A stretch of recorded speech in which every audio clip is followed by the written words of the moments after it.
All right, tonight we have another special treat. And that special treat's our speaker. I could probably spend a long time talking about General Brady, but I'm going to try to keep it succinct and concise. He was born up in the great Northwest before World War II. Went to Seattle University. In fact, he went there, and then it was compulsory that you be an ROTC. And about the first day, he went, man, I hate this. I'm dropping out. Forget this ROTC stuff. Well, somewhere about his junior, senior year, the realization that, okay, there's something called the United States Draft and Service, and I don't think I want to be a private. I do want to be an officer. He gets back into ROTC and he graduates, gets his commission. He actually goes to be a medical services officer and finds his first posting in Germany. Dr. Kaler, that's not bad, huh? In fact, a little time in West Berlin. Medical services officer. Well, he does that 3 or 4 years and he says, nah, that's not me. So he goes into Army aviation. And he graduates from helicopter school, and of course, boy, now it's 63, 64 in that time frame, and there's only one place you're going when you graduate out of helicopter training. That's straight to South Vietnam. He spends a year in South Vietnam in,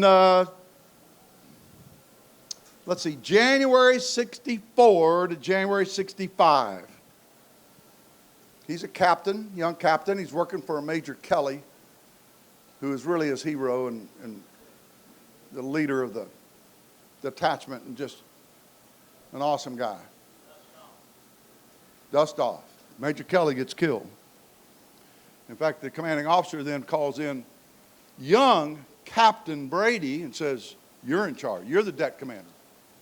And things have been getting a little hot and they're a little bit difficult. And if you guys want to back off and not go quite, and he pulls a bullet out and shows it to him. This is what's you're being shot at with. Young Captain Brady grabs a bullet and says, I don't care about the bullets. We got men that need to be rescued. That's our job. We're going in no matter what's going on. We're not changing one thing. We're doing it just the way Major Kelly taught us. Well, he ended up getting a number of sorties, a number of missions, evacuation, spends a year, comes back, goes back again for a second tour. This time the time frame is 1967 to 1968. Any of you that are Vietnam vets and understand 68, that's the Tet Offensive year. Things get real hot and heavy in 67 and 68. Now, young Major Brady, he's the det commander. He's running the operation, and it's called Dust Off. And I'll tell you, he's in the Dust Off Hall of Fame. He's in the National Aviation Hall of Fame. As I look at what he did that year, and I could have brought and read to you the citation to accompany the award. Every major award is given a citation. And when you receive the medal, you stand in front of some general, and you're in attention, and they're donning some gong on you, and somebody's reading this long citation. And sometimes they get a little boring. The citation to go with the Medal of Honor and the Distinguished Service Cross. Anybody know what the cross means? That's the second highest award we give in the United States. Distinguished Service is the Army Cross. There's a Navy Cross, there's an Air Force Cross. He's the only man I know. I don't know anybody else in history that has received both the Medal of Honor and a cross. 2 different missions, totally different write-ups. I read through both of them. It's miraculous, that's how it's going to be to receive something like that. The day of the cross, terrible weather, but some soldiers are in a bad situation. They're injured, they're hurt, they need to be evacuated. And he says, we're going. Others had tried and couldn't get in. He gets in spite of the thunderstorms and the weather and everything, and terrible visibility. And he brings out and evacuates that whole team and saves them all. It's about 6 months later when he's on a mission where he loses 3 airplanes gets shot out from under him. He keeps grabbing another airplane, another helicopter, and going back in. I want to say the number that day, 5,000 rescued that day, Major General Brady? Yeah, 5,000. That was how many he evacuated over his year time frame. He's flown 2,000 combat missions. I flew 140 combat missions, and I was the high flyer in my entire squadron. He flew over 2,000 combat. You just can't understand. He's got the Medal of Honor. He received the Distinguished Service Cross. He's been given 6 Distinguished Service Medals, the Distinguished Flying Cross, the DFC, 2 Bronze Stars with Valor, 52 Air Medals. I got to tell you, when I was head of personnel for the Air Force, Ross Perot called my office. He's getting ready to introduce a fellow named Bud Day. Now, Bud Day is also a Medal of Honor recipient from the Air Force. He says, I want to introduce Bud Day as the greatest hero in the Air Force of Vietnam, as having the highest medal award, series of medals. So my team does a research. And he's got the Medal of Honor, but he's got 10 Air Medals and 1 DFC and not much else to go. I said, we can't call him the most decorated, but he's certainly one of and received the Medal of Honor. I'm going to tell you, General Brady is the most decorated man I've ever known or ever seen a record on in my life, and I've seen a lot of records. He went on to make the rank of Major General. He stayed 34 years in the Army, serving our United States. There are men here who trained under him. There are men here tonight who would say, he's my mentor. He's the one that taught me how to fly. He's the one I wanted to be like when I served our United States Army. Helped me bring to this stage one of the greatest heroes in our American history, Major General Pat Brady.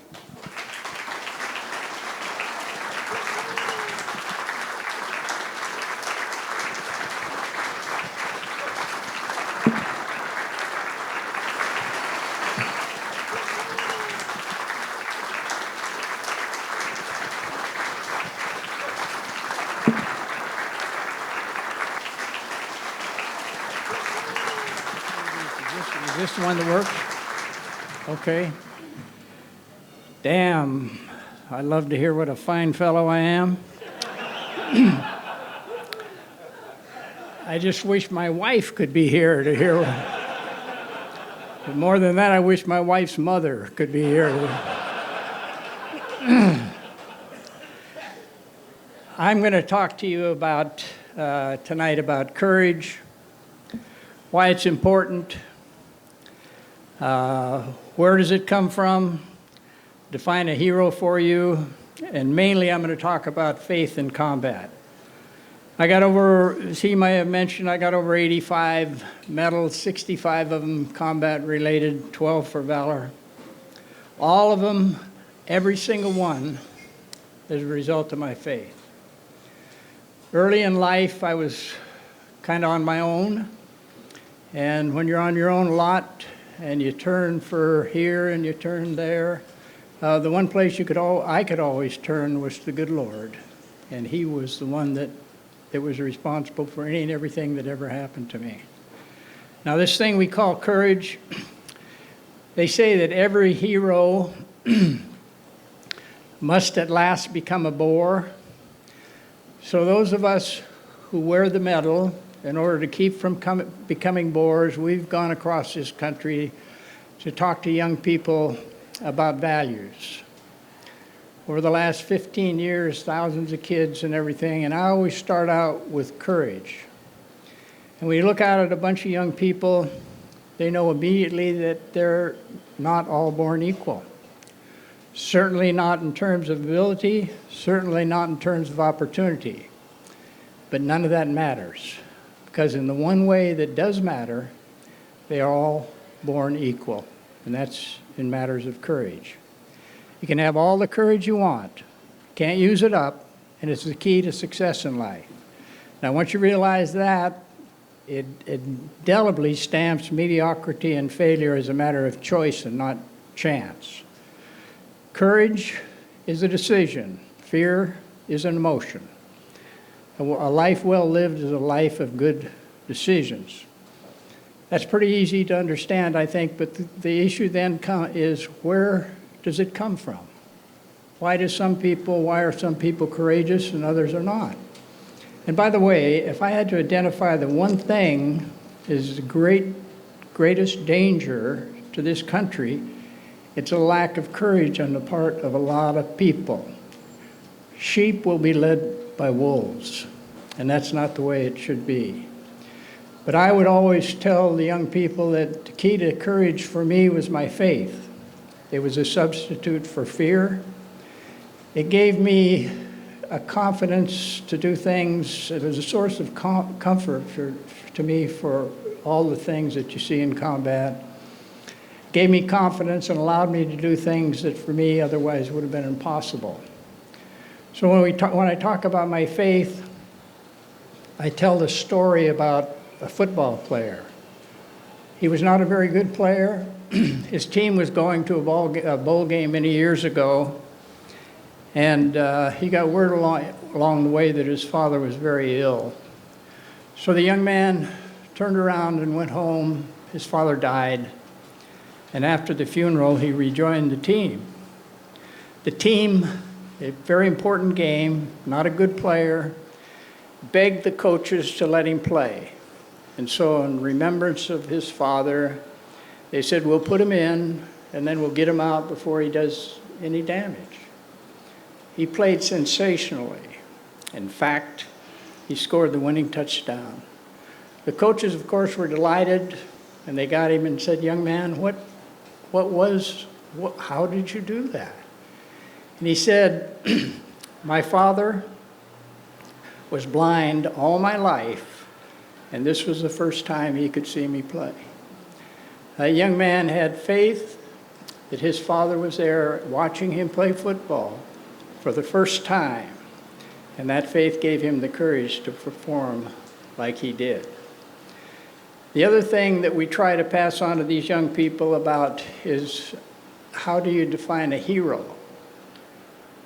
Very often, people we look on as heroes in our society are not really celebrities. You may want to meet a celebrity, but a hero should be somebody you want to be like. And so I always tell the story of Pappy Coleman. I don't know why they called him Pappy. He was about 20 years old, I think. But he was the head of the medics in my unit.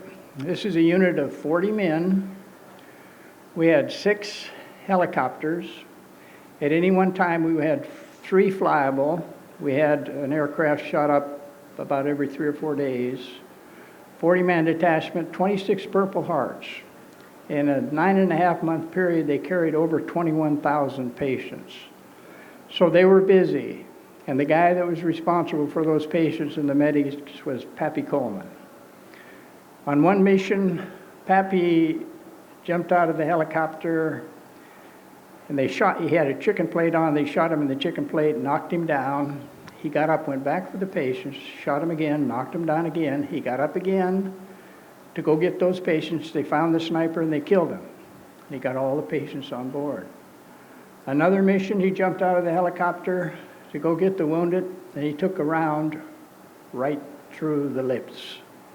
They jumped on him, Pappy, okay? He says, not to worry, I just kissed the bullet that had my name on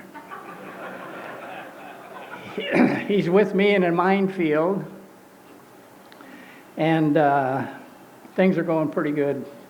People don't move in minefields. Everybody was dead or wounded, and the rest of them just wouldn't move to help my people load the patients. And I turned to Pappy and the crew chief, and I said, go get him.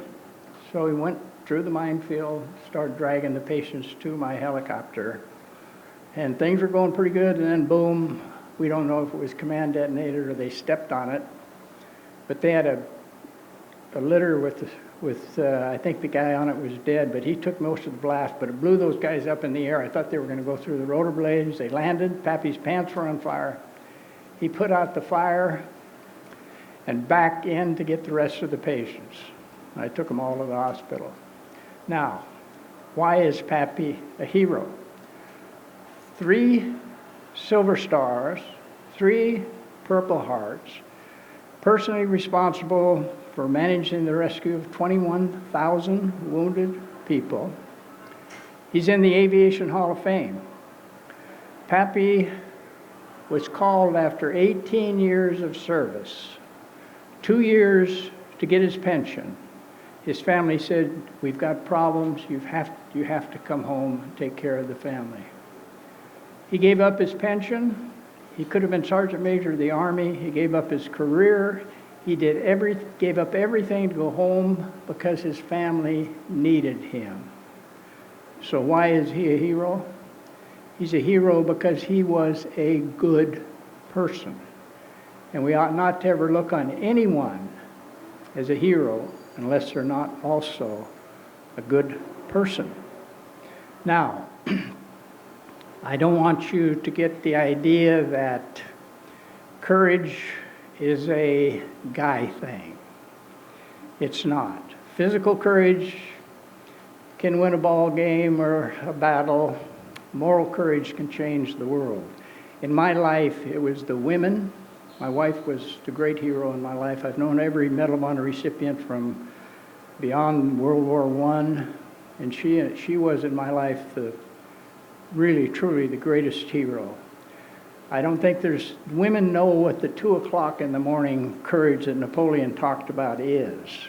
What do we go through that matches on the battlefield, that matches childbirth? I mean, where were the men at the crucifixion? They ran. Only the women stayed with him. So I don't think that we can match. I think the women have a courage that's unique, indispensable, and to me it's far greater than anything any of us ever did in combat.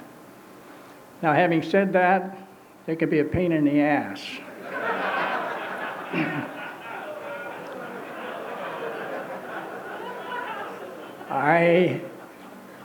When I was in the military, I traveled a lot. And so I would get home, and there she is. You know, she's on my case. "Why are you gone, Hama, dear? Dear, it's my job. I got to do it." She got me a little upset, and I said, "All right, get a hobby, for crying out loud. Forget about it, get a hobby." So I come back from the next trip, and I said, "Dear, did you get a hobby?" "Yes, I did." I said, "What are you doing?" She said, "Well, I'm raising chickens."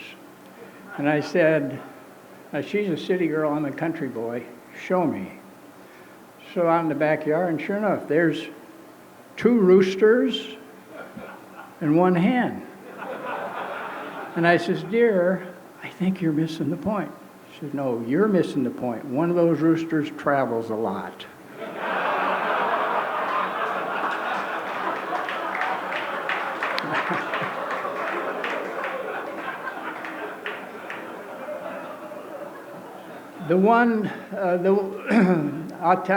I tell you a couple war stories. I have to be careful in my language because I'm with civilians. If I was with all military guys, I wouldn't worry about it. But our job in Vietnam was to pick up the wounded, and most often it was on the battlefield. And we developed techniques to make the safest possible approach into the area, combining the enemy location, the enemy weaponry, the terrain, and where the friendlies were, and all that stuff. And a highway would kind of spring out of the sky and take you right in there, just about as safe as you could be. And so one day we're going out and pick up some patients from the Marines. Of course, there's a lot of confusion with the Marines. We got any Marines here? I'm surprised they're not booing me. Now, I don't want you to think I'm saying anything disparaging about the Marines. By the way, you Marines, disparaging is bad. So we make a nice, neat approach into the area.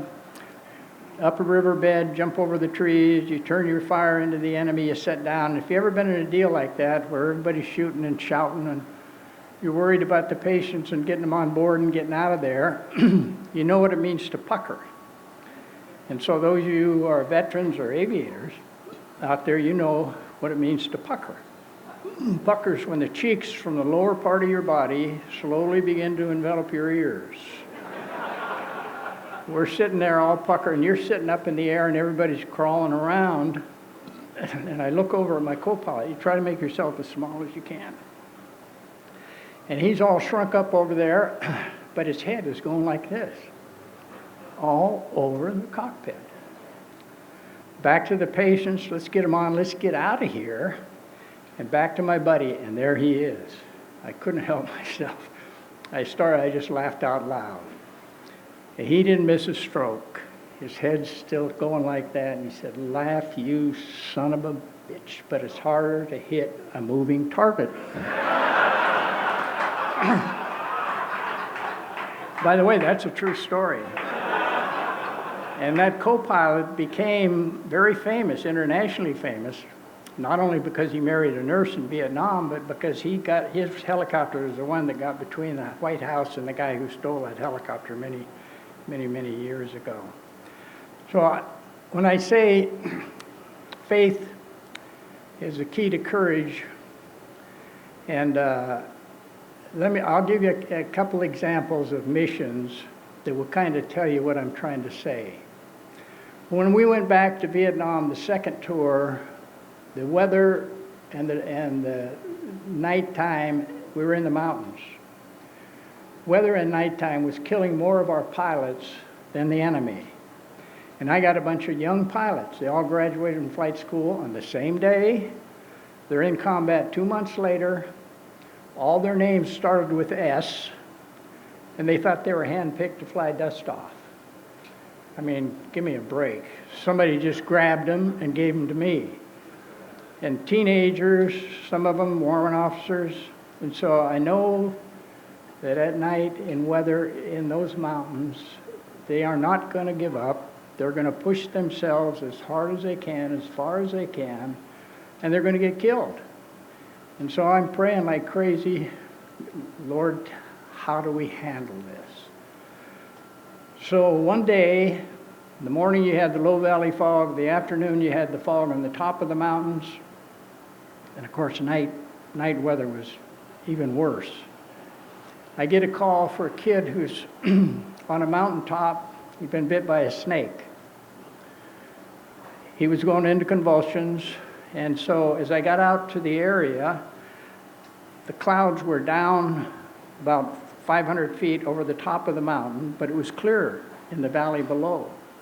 And so there's no radar, there's no guidance, there's no let-down facility. You're in the jungle. And so I had no idea how in the heck I was going to get him out.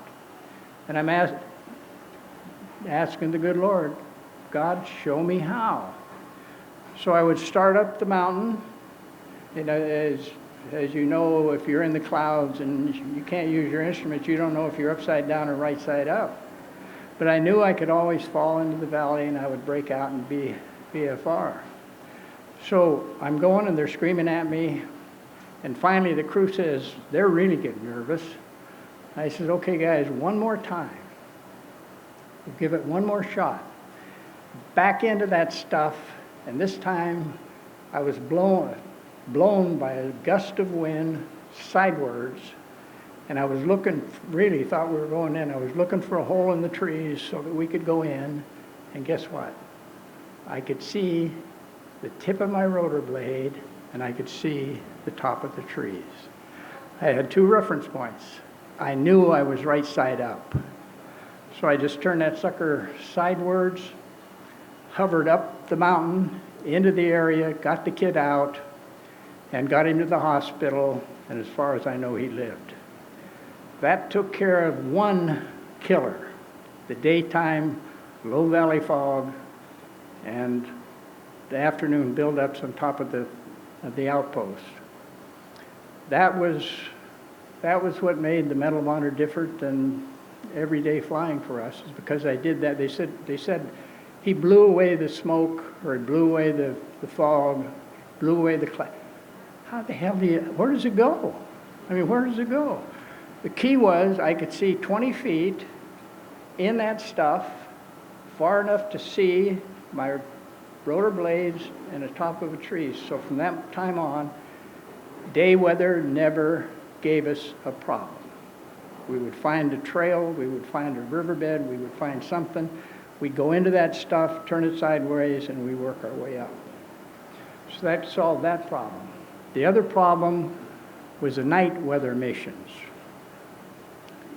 And I can remember they had this out in the valley, they called it Death Valley. And I was out there sitting on the side of the hill one day picking up patients, and there was some weather, and they were dropping flares from an Air Force aircraft that was about 9,000 feet or so. And I noticed when those flares went by the mountains, they were silhouetted. And that just stuck in my mind. And then fast forward a little while, we get a call for a bunch of 101st guys, they're Screaming Eagles, and they got a whole bunch of casualties, and they're out in the valley, and it's in the middle of a tropical storm. All aircraft were grounded. They couldn't ground us because they didn't own us. And so I thought we could work our way up maybe through the rivers. It was like ink. I couldn't do it. And then I had an epiphany. The good Lord put that vision in my head that said, those flares will silhouette those mountains, and that'll get you in. So I went back, got a better aircraft that had better instruments on it, and the idea was to go to about 6,000 or 7,000 feet, give yourself a couple thousand feet above the highest mountain, out to the area, and have the Air Force ship drop flares, and you would circle around the flares down into the area and pick up the patients. And that's what we did. We did it 4 times that night, and we got everyone out. And from that moment on, we were never stopped in the daytime or in the nighttime. No matter what the weather was, we never left anyone in the field.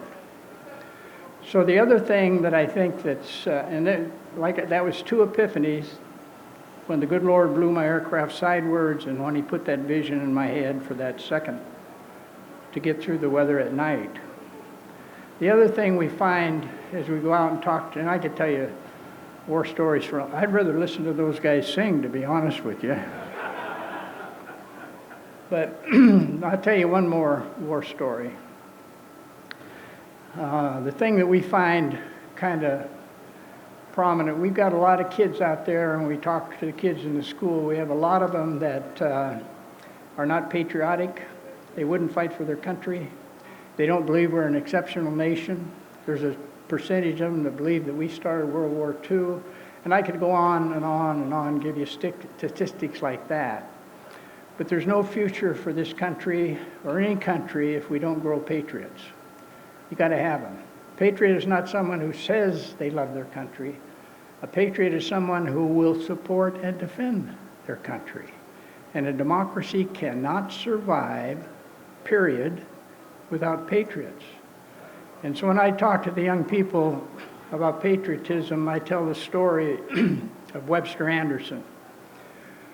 Webster Anderson was a big, powerful, black artillery sergeant, and he was on a mountaintop in Vietnam during a tropical storm. And the initial attack, all the aircraft were grounded. He had no air support. In the initial attack, the communists pretty much took off both his legs. Webster kept on fighting. They came back again, and this time they threw a hand grenade into his location. Webster caught it, and when he was throwing it clear of his men, it pretty much took off his arm. He kept fighting. I flew in that night using the technique that the good Lord showed me. I picked up Webster and all his wounded, and I took him to the hospital. Amazingly, he lived, but it cost him 2 legs and 1 arm, but he also received the Medal of Honor for his actions that night.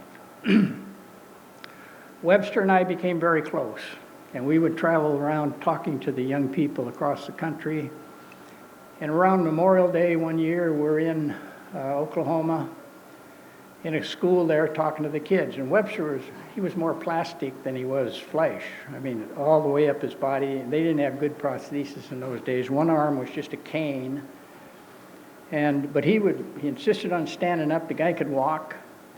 And so we're in this classroom talking to the kids, and one young man raised his hand, and he says, "Mr. Anderson, knowing what you know now, it would cost you 2 legs and 1 arm. Would you do it again?" And Webster looked at that young man. He raised his one good arm, and he says, "Kid, I only got 1 arm left, but my country can have it any time they want." And I think that would be a lesson. That would be a lesson for those young people the rest of their life, to see that great soldier with no legs and 1 arm saying that he would sacrifice his remaining arm for his country. And I can't think of any better example of a patriot than that. Okay, enough more stories. Are you guys supposed to ask me questions? Is that it? Or what? Who's in charge here? Am I on? All right, thank you, General Brady. Let's see what questions. And by the way, all those war stories are in the book, and I think he's going to mention it. But You bet. In fact, General Brady's written a book. It's got those stories and a whole lot more. So take a chance. Come up. There'll be some time afterwards you can meet General Brady and talk. He will personally sign a book if you want to buy his book from him. They'll be up front. We'll have plenty of them. We got a whole box of them. And everything goes to my wife's charity, so it's a good cause. And once again, her hobby. Remember? Yeah, the one with the chickens. No, she left me a while ago, but she follows me around all the time, so I have to be very careful about what I do.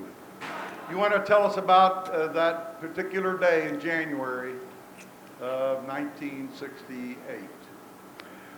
Well, I think it's better described in the book, but as I said, the one thing in that mission, we lost 3 aircraft. I had several crew members wounded, but we never left anybody in the field. They say we got 51 that day. We got closer to 100. Some of them may not have been with the Medal of Honor action. I wasn't on duty that day. They woke me up, and I had to put together a crew because there was a weather mission. They were trapped in the low valley fog, and they couldn't get in. And so we went and got them. And then the next mission, we landed, and they wouldn't stand up. Now this was a key. This was a great learning lesson. And so we got shot up.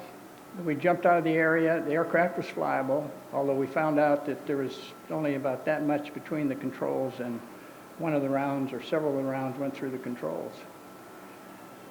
You have a hard time defining with a guy on the ground what is a secure area.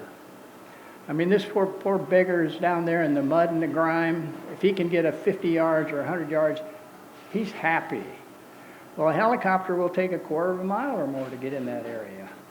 And so they would often say, and some of them, in fact, would lie to you. I mean, you get a call for, "Dust off, come on in, it's secure." Now, somebody shot that guy, but he didn't want to talk out loud because the enemy were that close. So we developed a system where I would tell the guy, "Okay, I don't give a shit about security. Don't talk to me about security. You just tell me if you will stand up and help my medic and crew chief load the patient. If you will do that, I will come in." And so that solved the problem of people lying to you about urgent patients or other kind, and I do it too. My buddy's lying there, shot. He may not be urgent, he's not going to die, but I would say he's urgent, just to get him out of there and get him in the hospital. But that day was not unlike another day. I lost 4 aircraft. Nobody saw it. The great thing about an award is somebody saw it, And they appreciated what you did for them so much that they would take the time to sit down and write it up. It's just that simple.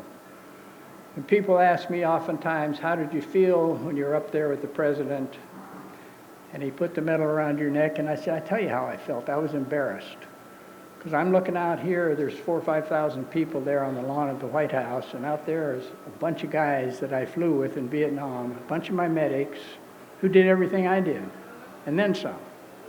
But it just didn't happen that somebody took the time to sit down and write them up. So awards are awards, they're fine, but I wouldn't be overwhelmed by them. The great thing about it for me was that somebody appreciated what I did, especially a grunt. So spoken by a humble warrior. I wish Someone my wife who could have heard that. understands. He's right.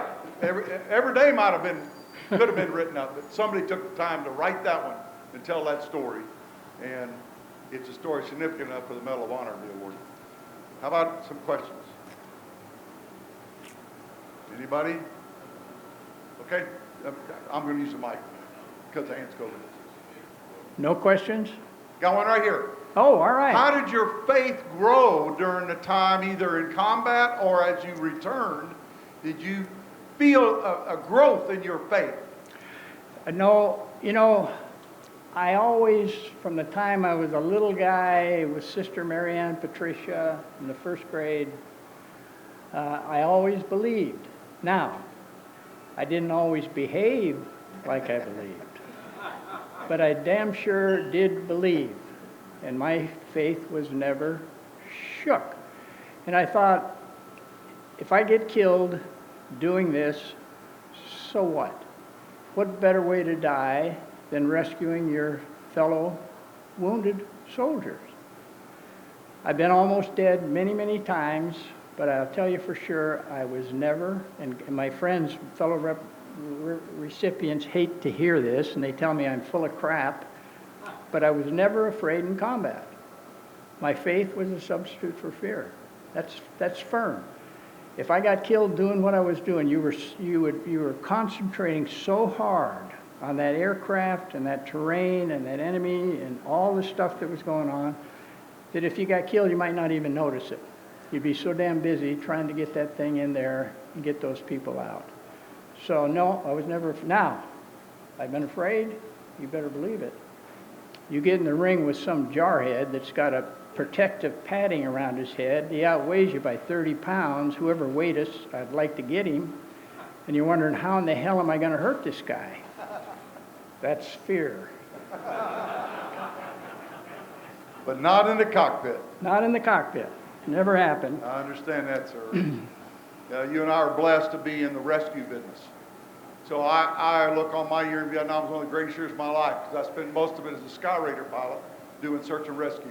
You spent your 2 tours being a dust-off. And all of us that served know what the term dust-off meant.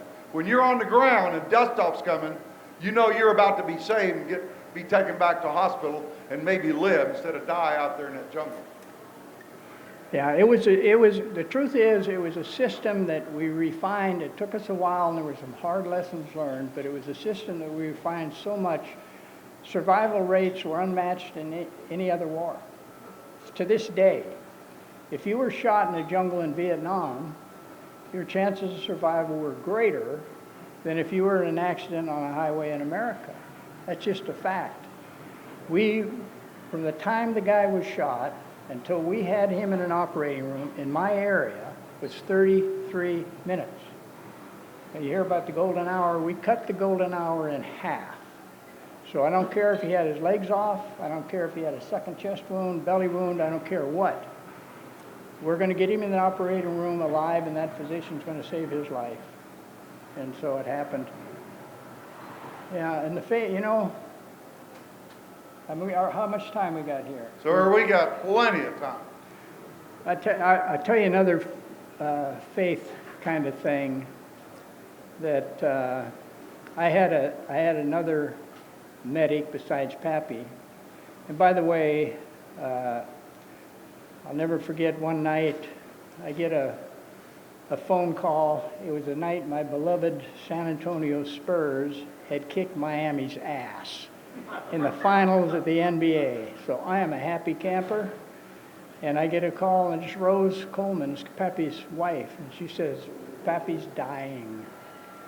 And I said, Rose, he's been dying a long time. Leave me alone. She says, no, he wants you to bury him. And I said, Rose, you know, well, he died a couple hours later.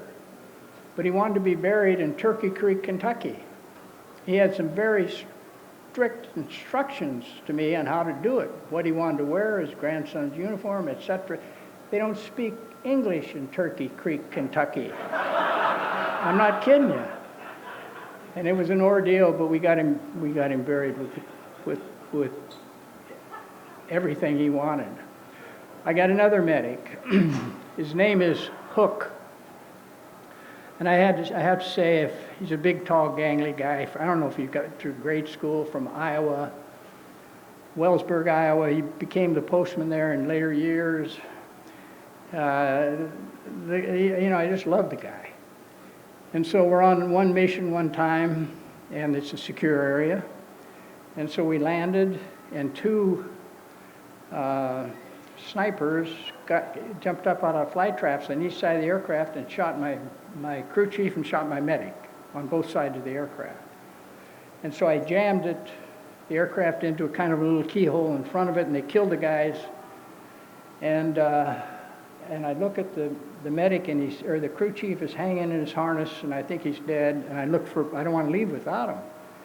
And I look for Hook, and I can't find him. Out the door, there he is, dragging the patients to the aircraft. 11 American soldiers, he loaded pretty much by himself. Nobody else would move.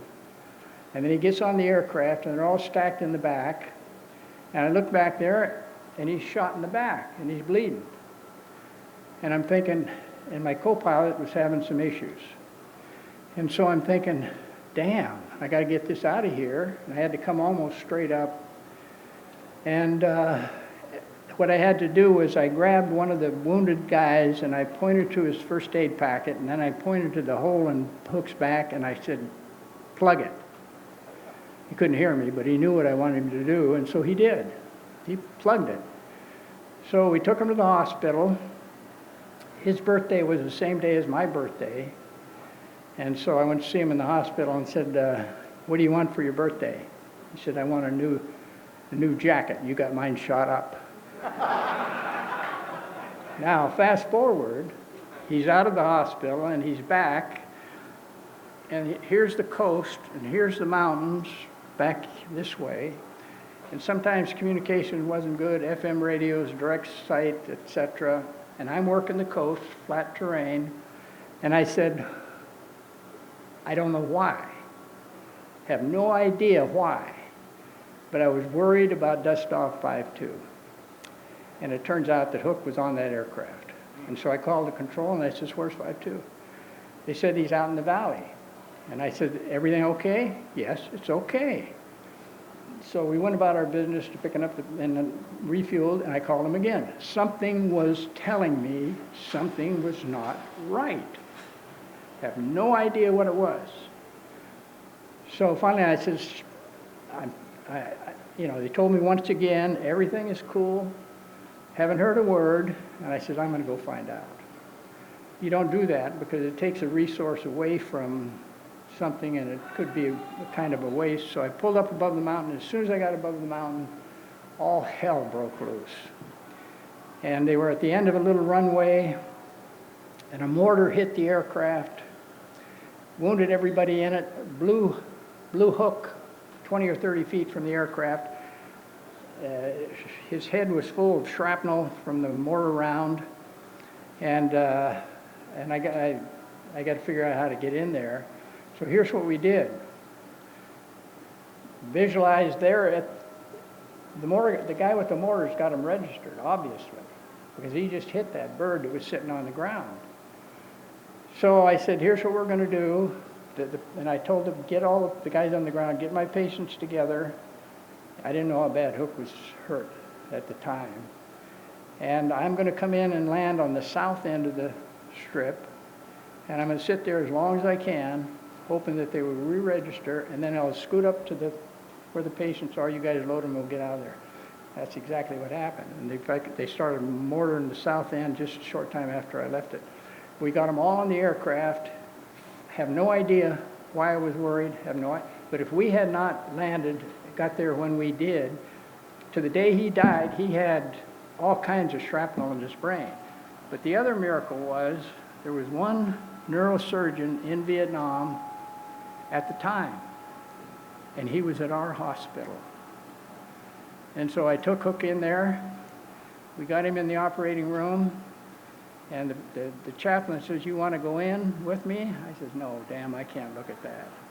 But they had to cut it open it up, and dig the shrapnel out, and put it back. And he had messed up his arm, but he could still play golf. We played golf until he died. But this gangly Iowa farm boy, once again responsible for saving so many lives. One of his daughters has a PhD from Duke University. The other daughter has a master's degree from Iowa. Now this dumbbell couldn't hardly talk, and he had those incredible daughters, and but he went the rest of his life with that stuff still in his head. But I love the guy. General Brady, Yeah. you represent what I believe is maybe the greatest virtue of the American fighting man in our country, and that is no man left behind. There's no other service, no other country that has a military that we have with the attitude we will not leave anybody behind.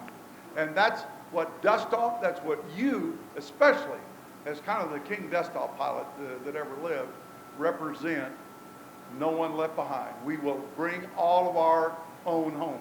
I watched the war stop at times when we were running search and rescues or trying to evacuate people to make sure Americans were brought out of the jungle and out of the tough times. Thank you for being with us tonight. Thank you for your war stories. Come and buy a book for the chicken lady.